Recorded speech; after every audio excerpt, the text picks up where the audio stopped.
ಯಾರು ದೇವರ ಆಲಯದಲ್ಲಿ ಸಮಯ ಕಳೀತಾರೋ ಅವ್ರು ನಂಬರ್ 1 ಆಗ್ತಾರೆ. ಯಾಕೆ?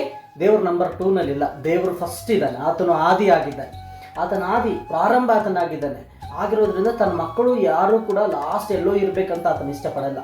ನಿನ್ನ ಮನೆಯಲ್ಲಿ ನೀನು ಟಾಪಲ್ಲಿರಬೇಕು, ನಿನ್ನ ಆರೋಗ್ಯದಲ್ಲಿ ನೀನು ಟಾಪಲ್ಲಿರಬೇಕು, ನೀನು ಗಳಿಸುವಂಥ ಕೆಲಸ ಸಂಬಂಧಪಟ್ಟಂಥದ್ದು ನೀವು ಸಂಪಾದನೆ ಮಾಡೋದರಲ್ಲಿ ಟಾಪಲ್ಲಿರಬೇಕು, ನೀನು ಎಜುಕೇಷನ್ ಮಾಡುವಂಥದ್ರಲ್ಲಿ ಟಾಪಲ್ಲಿರಬೇಕು. ಇದು ದೇವರ ಆಸೆ.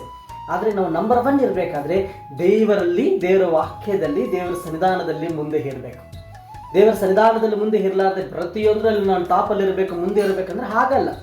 ದೇವರು ನಮಗೆ ಬೇಕಾದಂಥ ಜ್ಞಾನ, ವಾಕ್ಯ ಓದೋದ್ರಿಂದ ನಮ್ಮ ಶತ್ರುಗಳಿಗಿಂತ, ನಮ್ಮ ಹಿರಿಯರಿಗಿಂತ ಜ್ಞಾನ ವಿವೇಕ ನಮಗೆ ಬರುತ್ತಂತ 119ನೇ ಕೀರ್ತನೆ ಹೇಳ್ತದೆ.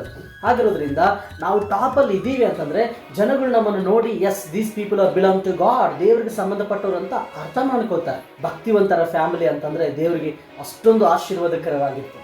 ಇವತ್ತು ನಾವು ಯಾಕೆ ಅಬ್ರಹಾಮನ ಕುಟುಂಬನೇ ಜ್ಞಾಪಕ ಮಾಡ್ಕೊಳ್ಬೇಕಾಗತ್ತೆ?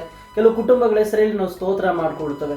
ನಿನ್ನ ಕುಟುಂಬ ವಿಚಾರವಾಗಿ ನೀನು ಸ್ತೋತ್ರ ಹೇಳ್ಕೊಳ್ಬೋದು. ದೇವರೇ ನನ್ನ ಕುಟುಂಬವನ್ನು ಉನ್ನತ ಸ್ಥಿತಿಯಲ್ಲಿ ಇಟ್ಟಿದ್ದೀನಿ, ನಿನಗೆ ಸ್ತೋತ್ರ ಅಂತ ಹೇಳುವಂಥ ಪರಿಸ್ಥಿತಿ ದೇವರು ಕೊಡ್ತಾರೆ. ಯಾಕೆ? ನಾವು ಎಲ್ಲರೂ ಕೂಡ ದೇವರಲ್ಲಿ ನಂಬರ್ 1 ಅರ್ಥ ಆಗುತ್ತಾ? ನಾನು ಹಿಂದೆ ಇದ್ದೀನಿ, ನಾನು ಎಲ್ಲೋ ಇದ್ದೀನಿ, ನಾನು ಆಫ್ಟರ್ ಆಗಿದ್ದೀನಿ, ನಾನು ಕಡೆಗಣಿಸಲ್ಪಟ್ಟಿದ್ದೀನಿ ಅನ್ನುವಂಥ ವಿಚಾರ ಬೇಡ.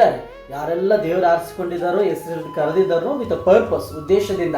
ಸೊ ನಾವೆಲ್ಲರೂ ಕೂಡ ಆತನ ನಂಬರ್ 1, ಭಕ್ತಿ ಮಾಡೋದ್ರಲ್ಲಿ ನಂಬರ್ 1 ಇರೋಣ, ಲೋಕದ ವಿಚಾರಗಳಲ್ಲಿ ಅಲ್ಲ.